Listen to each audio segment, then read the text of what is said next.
Welcome, everyone. We have the Super 7 Dungeons and Dragons Tiamat. Packaging kind of explains everything that's going on here. This thing is pretty gigantic. As far as the box, the dragon is also, but just the box itself, this thing is pretty big. This is like this is almost the size of the HasLab Proton Pack. That box that it came in, it was kind of like a crate. That's about the size of it, I think. Um, I think what they've done here is they've tried to recreate like the LGN look from back in the day. Definitely with the old school name lettering, the red and the yellow. What else can I show off here? We got a nice photo in the back. Oh, sorry, that was the side. On the back, we've got a little bit of a demonstration of what you can do with it. And I am knocking stuff off because this box is really huge. And there's a big old D&D symbol on the top. All right, so enough about the box. Let's go ahead and open it up and actually take a look at this giant dragon we've been waiting for over a year. She is sandwiched in a big clamshell, double clamshell, and there are going to be twist ties on the outside around the dragon heads. So you do need to deal with that while trying to take the thing apart. So just kind of FYI on that.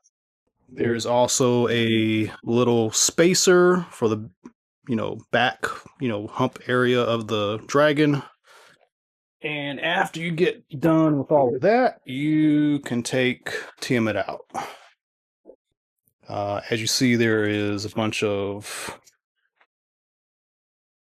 bags on it, I guess, to protect the paint.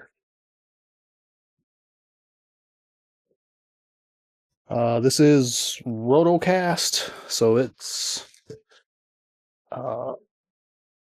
not as heavy as it would be if it were like solid plastic, but it does have some weight to it. It is not like a thin, lightweight thing. It's rotocast, and it's like you can tell the walls are like thick on this thing. So for the most part, this thing has got some pretty simple articulation, although it has many articulation points. They're, all swivel points, and they don't give you posability. It's almost like articulation for the sake of articulation. Like, you're not going to get this guy in like too different of a pose, I guess. Maybe you could do some cool stuff.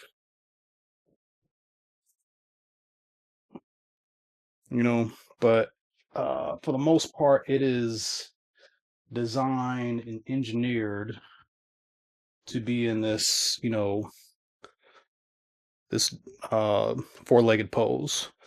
The wings do move, but they are, I'm going to say they're locked to the arm, but they are not. They're just a little stuck. So they will turn a little bit. There are a lot of articulation points in the tail, but then it will break up the sculpt, but they are there. Probably this back one, you can kind of get away with doing different stuff without it, breaking the sculpt. These are articulation points. They may not move out of the box. They are very stiff, so they're probably going to need some heat to make them move. But you can see, he's kind of loose. she, whatever. Yeah, there's so the center head. There's a cut here, here, and here. So that's kind of cool. It's a lot of posability. On the smaller heads is one here and one, kind of toward the back. And I freed that one up there pretty easily. But they are stiff. So just be careful because, you can put force on these and like tear stuff up. But each of them do have that extra posability. You just got to be careful because they're going to be kind of fused out of the package. But this thing is really impressive. So, kind of showed them off with a Hasbro figure a moment ago.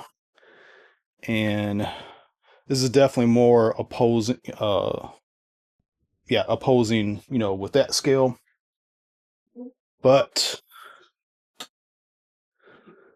this is still, nice and impressive next to the Super 7 stuff. So you can go either way, and you're going to have an enjoyable experience. So a lot of retailers had this up for sale. I don't know if Super 7 still has them available, but I got mine from Entertainment Earth. Amazon had these also. I'll put links if they are still available for purchase. This is definitely a cool piece, not the most articulated thing ever. Definitely not in the vein of the Four Horsemen dragon that's going to come out later next year. But if you ever wanted a Tiamat that wasn't like a weird blob, from the 80s, like something nice and semi-articulated, I mean, you don't really need to even articulate this thing. It's just imposing. Like in the cartoon, she was basically like running up on them and doing a lot of talking. In the lore, I mean, what is this thing going to do? Like stand in front of like a pile of gold protecting something? Yeah, it would be like wonderful if this thing had much more articulation, but at the same time, would you ever articulate it? Would it just sit on your shelf or table somewhere? So I'm kind of fine with the limited articulation. It's just really nice. Like the paint is great. I don't see any slop anywhere. The lines are nice and solid. They went through some effort to give it some wash to make it stand out a little bit better. They gave you some articulation so you can do some stuff with it, Like there's a lot there for what you get. So pretty amazing. Let me know what you think in the comments. If you haven't done so, please like and subscribe. And as always, tune into more videos coming up. Thank you.